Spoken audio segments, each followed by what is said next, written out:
Hey, everybody, off the Mike Sports Network here. We're doing a season-ending Cavs thoughts. Well, maybe there might be some more stuff coming in the offseason because this is going to be an interesting offseason for the Cleveland Cavaliers.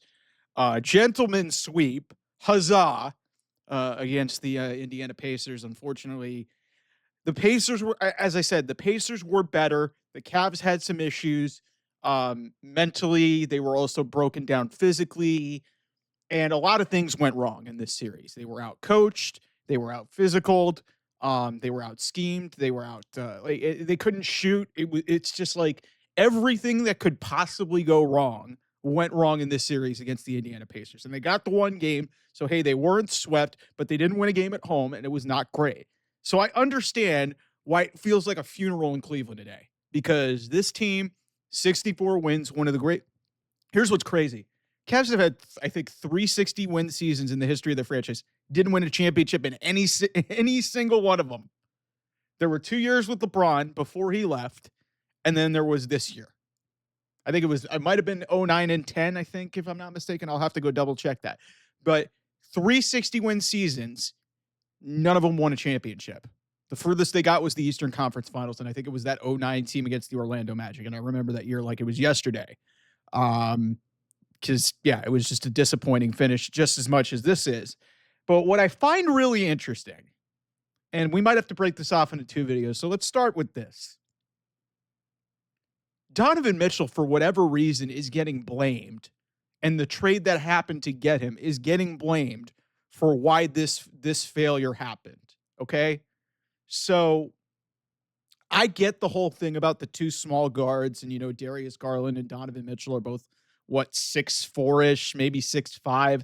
They're small on the side of being a guard. And Tyrese Halliburton is a bigger point guard. Andrew Nembhard, bigger guard. Neesmith, bigger guard, more sort of a guard combo into a guard forward. But their guards just absolutely went crazy defensively and offensively. Like they were picking them. I think I heard a stat. They were picking them up past half court. And you saw Ty Jerome was having issues with the pressure, and the Cavs were just worn down. It's not a normal thing that you can prepare for. And I think only playing Indiana twice really as a legitimate like head-to-head really kind of hurt them in this respect because they were not prepared for it. And Max Strus even said that. And so that somewhat comes down to coaching. But anyway, back to Donovan Mitchell here.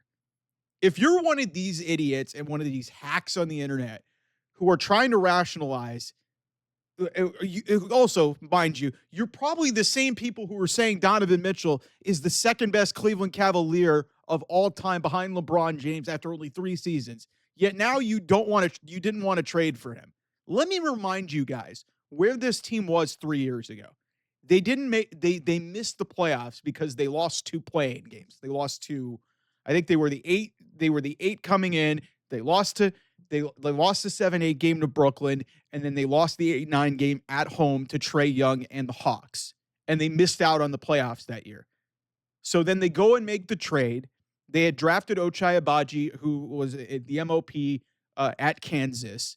And so you trade Lowry Markkanen, Colin Sexton, who couldn't shoot, and Ochai Agbaji, who you didn't know who he was. And I don't even know if he's still with Utah.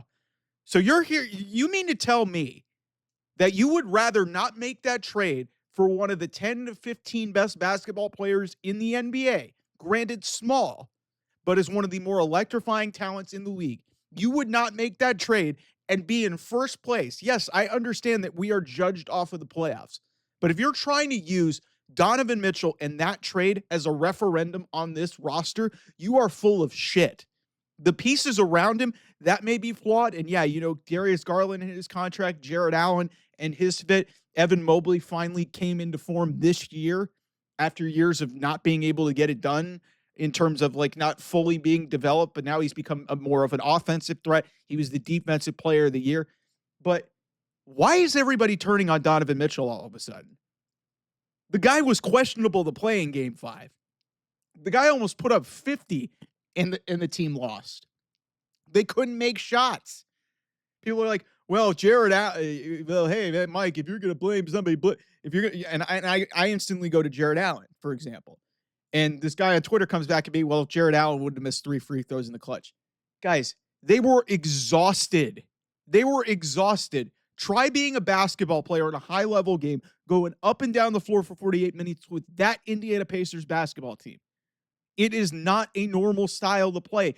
And the Cavs, whether it was coaching, mental toughness, whatever, it didn't work. But trying to just find and just put this blame pie out there, the last person you should be blaming is Donovan Mitchell. That guy gave his heart and soul and did everything humanly possibly that he could, and he did not have his best game. Yet he almost went for 40 again. And the Cavs just couldn't get rebounds. They couldn't execute down the stretch. And that falls to my point of what really is the problem. They've got to figure out what they want to do and how they want to structure their roster and how they want to move forward. Because there's going to be some tough questions. Ty Jerome's a free agent. Sam Merrill's a free agent. They're going to have to get bigger at the guard position. And then the other piece of this is Darius Garland really the guy that you want there? Because he's been injured a lot. I give Darius Garland somewhat of a pass. The guy couldn't even walk, and somehow he was able to get out there and give them at least some semblance of a leadership. And that's the other thing. Donovan Mitchell, you don't have a leader like that on this team. So if you're one of these idiots who just wants to convince yourself that, hey, we would be in a better position now than being the number 1 seed. I understand that getting eliminated in the second round by the Indiana Pacers is not a great feeling because this is where they were exactly at the same point last year, except they were the lower seeded team against a higher seeded and went on to win the NBA championship, Boston Celtics. This is Indiana, who was a 4 seed. Granted, they were playing much better than a 4 seed for basically like the last 4 or 5 months. They had a terrible, I think we're 10-15 to start the year. But it's just like, guys, why are you blaming your best player? I understand that he's got to be like at the face of the franchise and that whole thing. But there were other people that failed in this series. Kenny Atkinson, he'll even admit it himself. And I heard Max Strus say, hey, we weren't prepared for them in game 1. I was like, that's coaching, man. That's coaching. And some of that is like, hey, you didn't have games to replicate it. You only had 2 of them rather than the standard 4 because 2 of them were at the end of the year. They completely got away from who they are. And this was a sustainable way to win, but Indiana was a bad matchup for them. The Cavs were a little bit injured. They were a little bit fatigued. But like I said, Donovan Mitchell is the last person on this team that I would blame. Yes, Kobe Altman, some of the structures around that, but you make that trade all day, because the Cavs were a borderline playoff team before they got him. They have finished 4th, 4th, and 1st in the Eastern Conference the last 3 seasons. If they would have gotten to the Eastern Conference Finals, we wouldn't even be having this discussion. They went on a horrendous run of luck, could not make a shot to save their life. They had a bunch of dudes injured, and Indiana, it was just a perfect storm. Indiana played the perfect series, the absolute perfect series.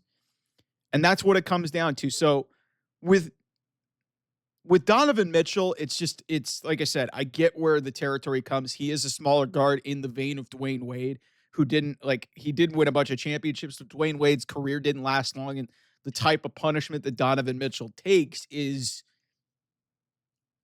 not normal for a guy built like him. So, but it's just, why even resort to blaming him?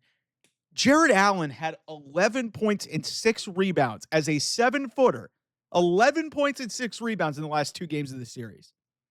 I like Jared Allen. I thought he had played a really great series against Miami, and there were game 3 he was game 3 he was great. Game 2 he was great, specifically when Evan Mobley wasn't there. Like, he played some good games, but at the end of this series, he got taken to school. Miles, and there's no excuse for that whatsoever. They have basically I guess you could say Siakam's close to 7 feet, but the really only true 7-foot center that they have on their roster is Miles Turner. That's it. And Miles Turner was the best big in this series, not named Evan Mobley. And Evan Mobley had some subpar games too, because game 1, he got beaten defensively. Game 3, he was great. Game 5, he had a really solid game, but it's just I don't get you. You guys just don't deserve any of this shit. You if you want to be miserable about this, go ahead and be miserable about it. They've got stuff they need to fix.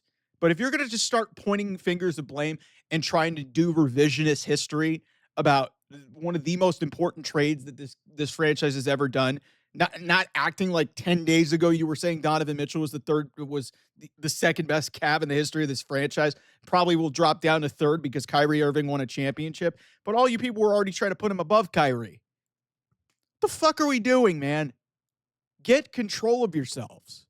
Get control of yourselves. I understand it's disappointing, but y'all just need to grow the fuck up, man. Go outside, go have a beverage, go enjoy the summer. Yes, it sucks that there's not going to be NBA basketball and they're not going to be playing for a championship. And this was really, really disappointing. But the last person on the face of the earth that I would blame is Donovan Mitchell. And for the life of me, I do not fundamentally understand why anybody would come to me with that narrative and say, yeah, you know what? Hey, we shouldn't have made that trade. We shouldn't have made that trade. We'd have more flexibility. Like you guys even know what the fuck the CBA looked like before this happened. You were trumpeting it and you were glorifying it. Now because they have another second round failure, you're like, oh, yeah, you know, maybe we shouldn't have done that. Y'all are idiots, okay? You people are idiots. Anyway, thanks so much for watching. I'll see you guys soon. Bye-bye.